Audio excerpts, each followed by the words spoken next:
Hi, and welcome to today's video. We're going to be covering PCOS in a couple of different videos. Today's is going to be the most important though, because this is the #1 natural therapy that you want to be using if you're experiencing PCOS and you would like to get pregnant and to have a healthy, sustained pregnancy and a baby. So we're going to first go over the causes, what's happening within the body that's causing PCOS, and why diet's going to have such an effect on that. But before we jump in, if this is the first time that you've seen one of my videos, my name is Hethir Rodriguez. I'm an herbalist and natural fertility specialist. I also specialize in holistic nutrition. And what my team and I do is we help couples who are preparing for conception, those who are going through fertility issues, those who just want a healthier pregnancy, or preparing for medical fertility treatments. And we do that through natural therapies and helping to support the body in its normal functions when things come back into balance. So let's go ahead and jump right into today's topic, PCOS and the fertility diet. Okay, so there's a couple different things that are happening when it comes to PCOS. When our clients contact us, they'll ask us things such as, how can I start ovulating again? How do I get my period back? How do I get pregnant? How do I stop recurrent miscarriages? Those types of questions. And so what we do when in natural health and natural therapies is we actually take a couple steps back and we need to look at what's causing those things. What's causing your body to not ovulate? What's causing your body to not be able to sustain a pregnancy, and so on. So there's a couple of different areas when it comes to PCOS that are the root causes, and that's what we're going to talk about and how to address that through diet, which is the best therapy for that. So let's jump right in. So one of the first things is inflammation. Inflammation happening in the body. So our body's inflammation is a normal function, a very healthy function of the body that helps protect the body from disease. It helps protect the body from invaders. When you have an injury, it helps to heal the body. So it's a very normal function when needed. In cases with PCOS and many other fertility issues, inflammation is happening on a daily basis, and this is being caused through diet. We will go over what foods are causing that, but day in and day out, there is inflammation happening. And one of the compounds, one of the chemicals that are released by the cells in the inflammation response is called cytokines. And what these do is these are telling the cells to become protective, to be on guard. When this is happening on a daily basis, this can actually begin to do two things. One, it can begin to damage the cells, which will in turn cause insulin resistance. We're going to cover that in just a second. And number two, it's also going to stimulate the ovaries to produce more testosterone, which many of you with PCOS know is going to cause hair growth on the face, the back, the chest, places that you generally, as a woman, don't have hair growing. It also can cause hair loss and a lot of different other issues because of the excess testosterone and androgens. So that's being caused from inflammation. Okay, so that's cause number one, root cause. Root cause number two is insulin resistance that I'd mentioned before. So what's happening with insulin resistance is there's excess glucose, sugars in the blood. And what happens is insulin is released that's telling the cells to take up that glucose and store it, take up that sugar and store it for a later time when you need that energy. But because the cells have been damaged through inflammation and for many other reasons we may not quite understand just yet, those cells don't hear that message. So the sugars are staying in the blood and more insulin is being released. So what's happening is the blood has high sugar levels and high insulin levels. And again, this is causing damage to the cells. It can cause damage to the egg cells. It can cause damage to cells of all different organs in the body. And it also, again, is stimulating testosterone production in the ovaries. So you can see kind of how this cycle is starting. In turn, that's going to affect the ovary's ability to mature a follicle, which will cause ovulation to occur. It's causing hormonal balance to flatline, so there's not a period, ovulation's not occurring, cycles are really long. So that's kind of the backstory of what's happening with PCOS and why some of those symptoms that start appearing for people, why they're being caused. So what we want to do is we want to go and we want to help the inflammation to be reduced, and we also want to address the insulin response or the lack of insulin response, insulin resistance. So how you do it is through diet, which is really amazing. So this is something you can do for yourself through everyday choices. So we're gonna go ahead and jump right into that in just 1 minute, but I want a little side note about weight loss. I know a lot of women and clients with PCOS that we work with have high BMIs, or they might want to lose some weight before they get pregnant. Those with PCOS actually might find it a little bit harder because there's also something in the body happening called leptin resistance. And what that is that's leptin is a compound that's released by the fat cells, telling the body it's hungry or I'm full. So it tells you to stop eating or it tells you to continue eating. Well, in someone with PCOS, that message is also not being heard, that leptin resistance is happening. So they are continuously hungry, specifically craving the most accessible form of food, which is carbohydrates. So if you're experiencing a very strong craving for carbohydrates, it may not just be your willpower. There's actually chemicals in your body telling your brain that you need those carbohydrates because it needs an emergency source of energy because it thinks it's starving. Even though you're eating regularly and you're eating normally, it's not getting the message and it's starting to store more fat, which the fat cells then produce more leptin and the cycle continues. So that's something to consider with weight loss. So with PCOS, that's not gonna be an actual focus for step one. We're gonna look at the diet, and naturally if you're eating this diet and sticking to it, weight loss is gonna happen naturally because of the balance that's going to be occurring. But don't focus so much on weight loss at the beginning so that we can get these responses to balance out, and then weight loss will come a lot easier once that's happening. Okay, so those are the causes. We're gonna jump right into what to eat and what foods to avoid.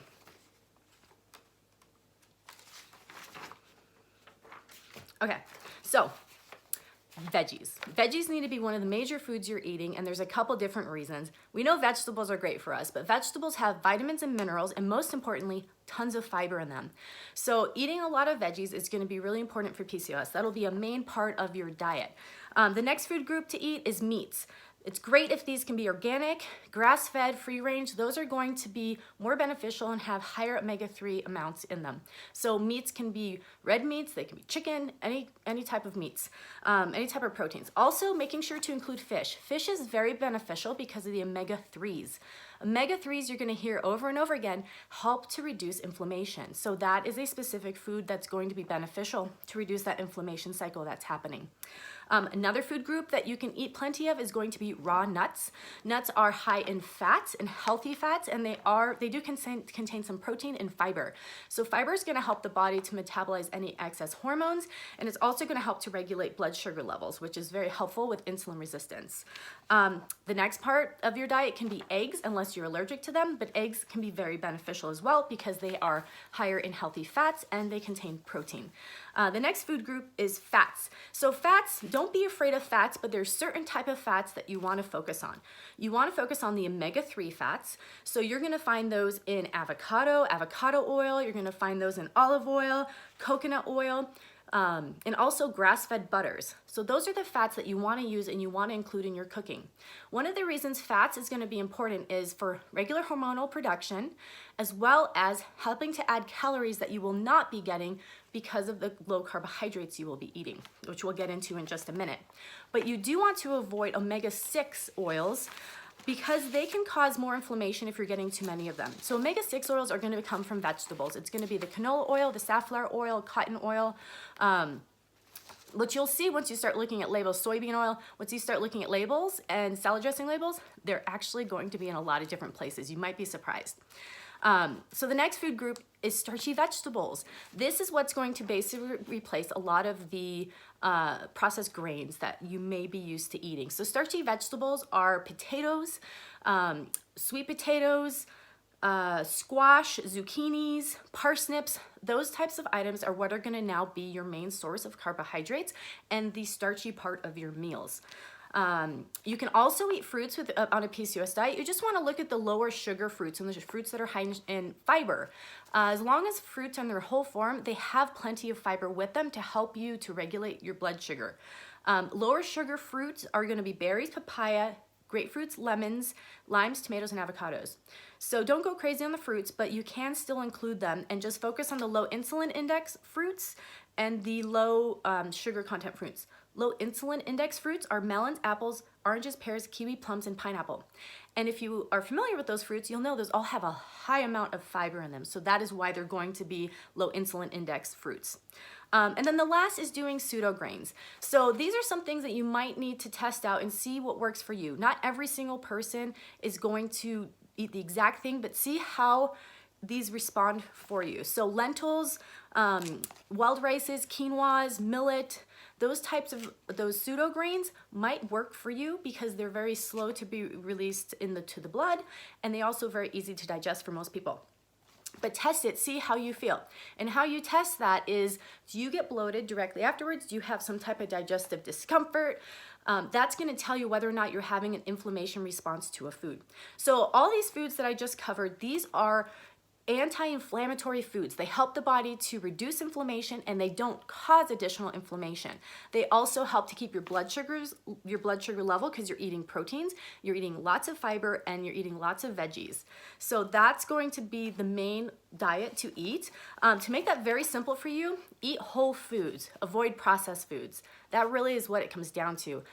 Some idea for cookbooks might be paleo cookbooks, but you might need to adjust that for yourself so that you make sure that you're eating things that are going to be beneficial specifically for PCOS to reduce inflammation and to reduce the insulin resistance. So there's a couple of things that are foods that you want to avoid, and we'll jump right into that. One of them is going to be grains and gluten. Not everyone may need to do this, but this is an area to test for yourself. How do you do with gluten? Even if you don't have celiac, what we have found is for those people who are having an inflammation response in the body, cutting out gluten actually really helps. Some people have a lot of problems digesting grains in the body, and then it causes inflammation. So test it for yourself. One of the easiest things to do is to just cut it out. There's a lot of other alternatives. Also, all processed foods. So processed foods are going to be foods that are removed from their natural state and made into something new, such as bread or pastas or things that have a lot of ingredients in them. There are some alternatives to those that might have like 3 ingredients. There's like an almond pasta that I really like that has, I think, 3 or 4 ingredients. That's just almonds. So you can still do your pasta. I'll put a link below where you can sign up to get those alternatives and those replacement foods that are going to be easy to digest, low insulin response foods. The next is going to be dairy. And this one I know can be really hard for some people, but dairy can cause inflammation in the system for various reasons. So that's something to test for yourself. It also turns into sugar once it's digested. So that's another reason that dairy should be cut out for PCOS diet specifically. And then the last is artificial sweeteners. We don't need them. They're not healthy. Just cut those out. There are some great alternatives. Right now, I really love monk fruit. It tastes just like sugar. There's no calories. There's no sugar response. So do some test out some alternatives. And also that list I'm going to put a link to below. We'll talk about some of those alternatives and where you can find them. So something about PCOS is, once you do this diet, you're going to start feeling changes. You're going to start seeing changes in your cycle, in your acne, any of the different symptoms that you have with PCOS. You're going to start seeing slight changes. It does take time though. So you need to stick to it for a period of time. From 3 to 6 months, you will begin to see changes in your cycle, in your period, if ovulation's beginning, and it's going to be really exciting, but it takes some time for those changes to happen consistently. And you have to remember, every meal is what is either causing the inflammation and insulin resistance or reducing it through the choices that you're eating. And unfortunately, one of the main things that happens with PCOS is if you do get pregnant and you're not managing the inflammation and insulin resistance, the chance of miscarriage goes up because of the high amount of testosterone. Estrogen, progesterone are low, which are necessary in specific amounts to maintain, to have implantation to occur and to maintain a pregnancy. So this type of eating needs to be carried on throughout pregnancy. And this is not the time or the pregnancy that you'd want to start eating ice cream and a lot of the things that maybe some other pregnant women are able to do. You want to maintain this type of diet into eating to help have a healthy pregnancy and healthy hormonal production. One last note, when it comes to hormones and PCOS, I'll cover more in another video, but when it comes to hormones and PCOS, when there's a lot of testosterone in the system, it's flatlining the hormonal cycle. So it's almost how we were before puberty began. We actually had equal amounts of testosterone as children, boys and girls both did, and once puberty began, then we had this cycle happening with estrogen, progesterone. When you have excess testosterone being produced regularly, it just pauses your entire cycle. That's why ovulation is not occurring, that's why there's no period, and so on. So once you are able to manage the testosterone because the ovaries are not being overstimulated to produce that through diet, then your cycle is going to begin to continue. And you might also then want to look at some herbs that can help to stimulate and support that hormonal feedback loop that's happening and have the hormones begin cycling properly again. And I cover that in another video. But that's just something I wanted to mention, is this is a diet that needs to be followed pre-pregnancy, preconception, through pregnancy, and really for the rest of your life, because if you're predisposed to this, it'll come back and you'll start having these issues again. But it can be supported through diet and through those regular changes. Another tip, I know for some of you, this diet might sound like a big change because you're used to eating bagels, you're used to eating a lot of these types of processed grain foods. It just takes about 2 weeks to get your taste buds to change. So just give it a go. You'll start craving the foods that you're eating. You'll start craving the veggies. You'll start craving quinoa. You'll start craving eggs and these different things that you can have on a daily basis. It just takes a little time to change over the taste buds. I'm Hethir Rodriguez. I hope that you found this video helpful. And if you have any questions, please visit naturalfertilityinfo.com and feel free to ask us questions there, or look at any of my other videos on PCOS or natural fertility on YouTube.